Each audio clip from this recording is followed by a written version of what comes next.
Welcome to Bitesize Digital Training. This programme aims to support Greater Manchester general practice with quick and accessible digital training. Today's session is on the DCB0160 clinical safety standard and an overview of what's expected in clinical safety, digital clinical safety overall. My name's Dr. Chris Nortcliffe. I'm a GP in Manchester and I'm the CCIO for Greater Manchester Primary Care Provider Board. So, why is digital clinical safety important? Why should I care? Well, almost everything we do now relies on digital systems. This applies to primary care, the wider health service. It applies to other sectors of society, other business areas, and it applies to us in our everyday lives. Digital tools are interwoven with every part of our life now. But when digital systems fail in primary care, patients can be harmed. DCB0160 exists to try and reduce digital related clinical risk and make things safer for all of us. So what is DCB0160? Well, it's a very catchy title of letters and numbers, but what does it actually mean and why is it relevant? So DCB0160 is the NHS's clinical safety standard for organisations using health information technology systems.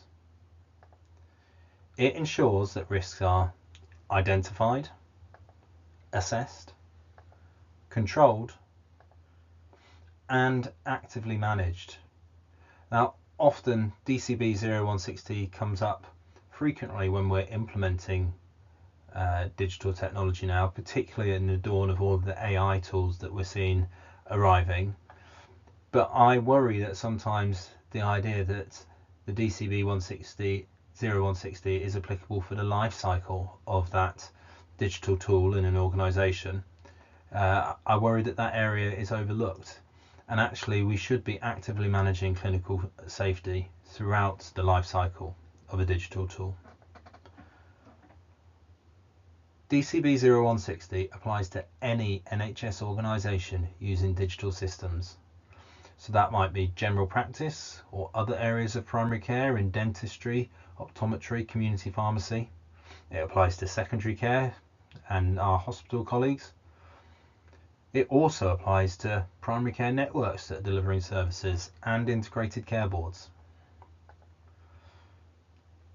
DCB0160 is about making sure digital systems are safe in real clinical ways, not just safe on paper. So there's another clinical safety standard, also very catchily named, DCB0129. Now, other than being a seemingly similar stream of letters and numbers to DCB0160, what's the difference? Well, DCB0129 applies to the suppliers and the producers and the people building digital systems for healthcare. It ensures that suppliers build safe digital systems. DCB0160 applies to the NHS organisations that are deploying and using the digital health information technology systems. And it ensures that we use these digital systems safely. Now, the DCB0129 is still relevant to those of us working in NHS organisations that are using digital systems, because whenever we're implementing a new tool, a new piece of digital technology, the supplier of that tool should be providing a copy of their DCB0129 documentation.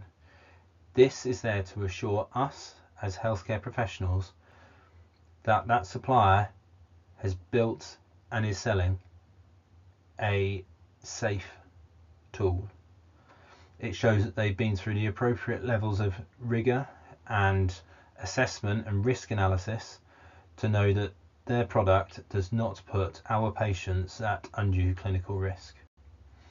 It's really important as well to review that document, as it will be really helpful in producing the DCB0160 documentation, which I'll come on to later. So, what is the clinical safety process? So, take for example, we are deploying a new AI scribe, ambient voice technology. We'll take something hugely topical and something that is being increasingly used across general practice at the moment. So the first thing we need to do is set up a clinical risk management file. Now, this is as simple as having a folder on your practice desktop system where we're going to save all of the documentation relating to clinical safety. Now, this is quite prescriptive within the DCB0160 that this needs to exist. However, I can assure you that when the CQC wants to look at your clinical risk management file, being able to just open a folder on your computer will make this a far less stressful scenario. And it should hold everything you need to provide to the CQC or anyone else who's coming to appraise clinical safety to demonstrate that you are using that technology safely. Within that, there's a clinical risk management plan. Again, this is just setting out what needs to be done.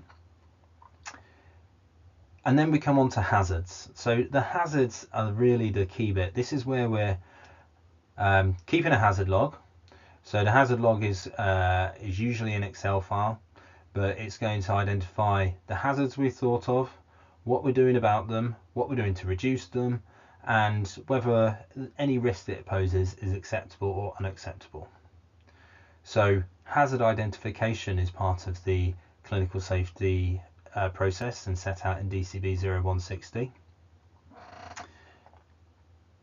Then we have the clinical risk analysis. So hazards are scenarios that can result in harm, and they always occur in the people context. So when we're looking at hazards, when we pair together the cause and the hazard and the harm as an outcome together, that allows us to assess clinical risk. So when we're doing clinical risk analysis, we're identifying and understanding the risks. The clinical risk evaluation is where we decide whether the risks are acceptable and what to do about them. So some risks are acceptable. I often find myself explaining to patients that paracetamol carries a small amount of risk, but that risk is low and the benefit is high, and therefore we would deem that generally that risk is acceptable to most people. There will be areas where the risk is unacceptable. So for example, if there's a risk of death of using a particular tool, I appreciate that's probably unlikely in digital tools, but there may be significant risks that we encounter. So we need to decide what we're going to do about those risks. If it's unacceptable, and if we can change that level of risk by mitigation and a control. So those mitigations and controls, they might be before the hazard occurs. So we may look at training, look at having standard operating procedures in place, or they may be things that happen after the hazard has occurred that then reduces the risk. So for example, it may be that we're doing checks and audits to ensure that any risks are identified, any of those occurrences are identified very promptly. All of these come together in a clinical safety case report.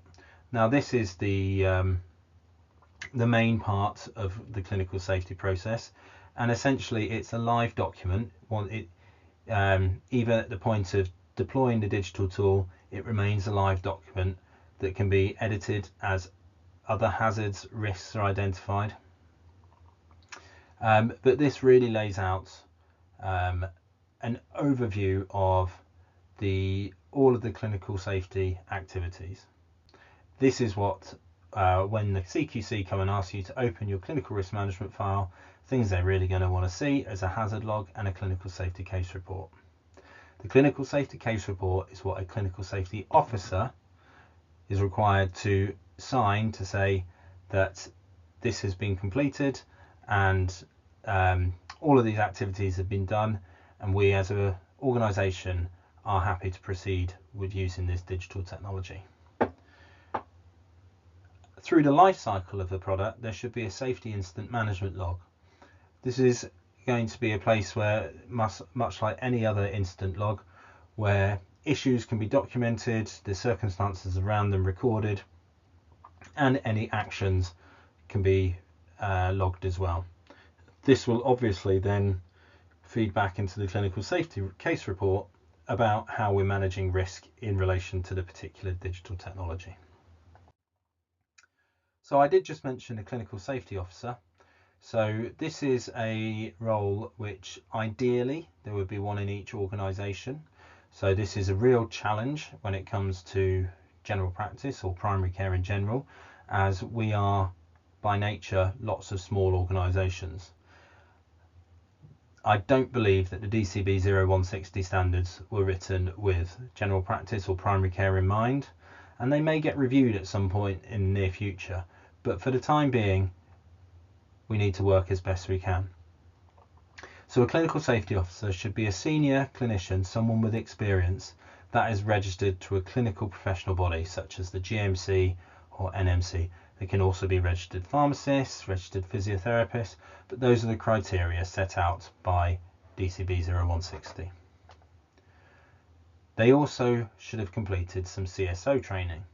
So NHS England does provide this, however over recent months it's been incredibly hard to get onto, and various other organisations within the primary care economy have started to offer this to their members. So some federations have taken it, and there may be at some point some offers across the Greater Manchester footprint. So overall, the clinical safety officer acts as the risk owner, the escalation point, and a safety champion. A CSO is not solely responsible for digital safety and is not the holder of all liability. It is simply a role where someone takes the lead on clinical safety.